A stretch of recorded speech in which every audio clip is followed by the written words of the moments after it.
Bienvenue dans le podcast Coach pour enfants intérieurs. Aujourd'hui, j'avais envie de te proposer des jeux pour développer ta créativité. Je trouve que effectivement, la création est partout et ne s'arrête pas simplement aux frontières de la création artistique. Et on se sert de la créativité pour chercher une solution à un problème, pour même, je dirais, quand on fait le ménage, on crée. On crée quoi ? On crée du propre, du vide autour de soi. Pour moi, la création est omniprésente. Je me suis beaucoup amusée en fait à développer sur cette thématique de la créativité, notamment sur le processus créatif, comment ça fonctionne pour passer de l'idée à sa concrétisation dans la matière. Je suis d'ailleurs en train de créer une exposition sur cette thématique avec une première partie qui est à quoi sert la créativité, puis une seconde partie vraiment sur le processus créatif. Donc pour l'instant, j'en suis à la création de la maquette, mais ça donne vie au projet et je trouve ça génial. Donc parce que je suis dans cet élan autour de la créativité, j'avais envie de te proposer des jeux pour que toi aussi tu puisses développer la créativité chez toi.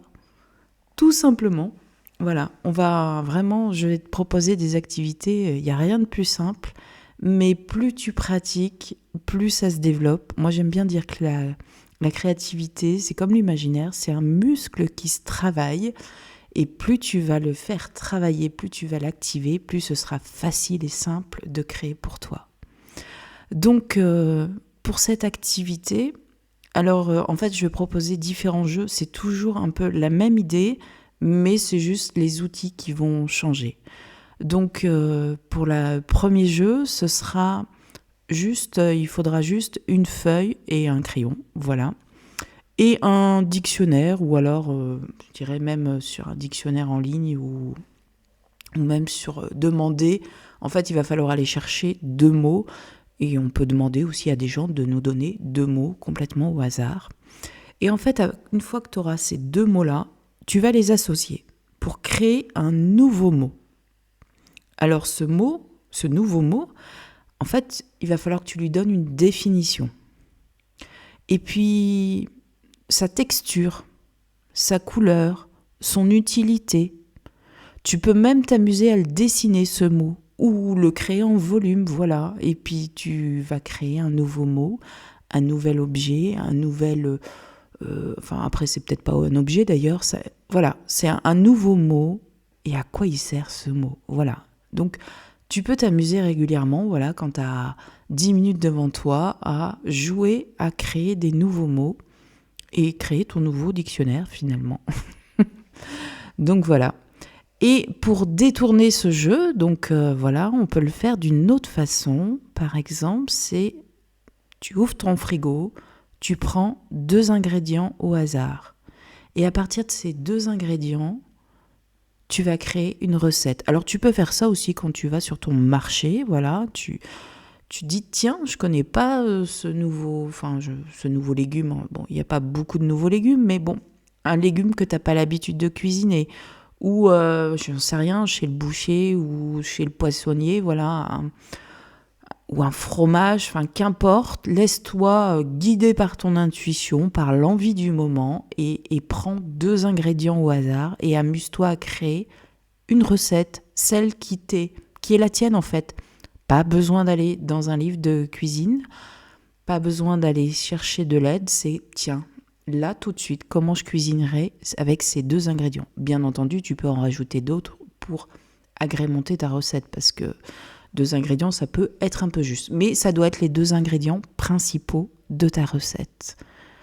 Et moi, j'aime bien faire ça, en fait, souvent. Alors, je le fais avec ce qui reste dans le frigo. Souvent, c'est ce qu'on appelle les plats avec les restes.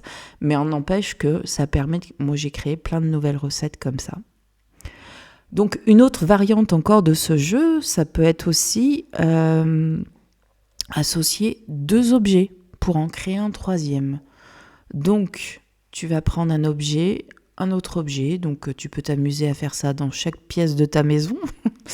Et puis, tu vas les associer, tu dis, tiens, à partir de là, quel nouvel objet je pourrais créer ? Alors là, c'est un peu plus poussé comme exercice, mais en même temps, c'est vachement sympa. Ça permet effectivement de créer un nouvel objet, quelque chose qui aurait son utilité. On les assemble et on va créer quelque chose d'encore plus performant. Et puis sinon, tu peux le faire aussi avec de la peinture. Tu vas prendre 2 tubes de peinture, 2 couleurs, et à partir de là, tu vas créer. Tu peux créer sur de la musique, tu peux créer sur une émotion, tu peux créer à partir justement des mots que tu as pu créer, ou un mot que tu vas piocher, tu vas lui donner une couleur et puis tu vas essayer de le mettre en forme. Pas besoin d'être un grand artiste, de faire quelque chose d'être très concret, tu peux être totalement dans l'abstrait, on s'en fout. L'objectif est de créer et de lâcher prise petit à petit sur cette créativité, oser s'exprimer à travers les mots, à travers la couleur, à travers la cuisine. Voilà, c'est ou les objets comme on en a parlé. Mais en fait, c'est donner libre cours à cette créativité et petit à petit, oser aller encore plus loin et oser s'exprimer. Donc voilà, j'espère que ces petits jeux t'inspireront et je te souhaite beaucoup d'amusement et on se retrouve pour un prochain podcast. Belle journée!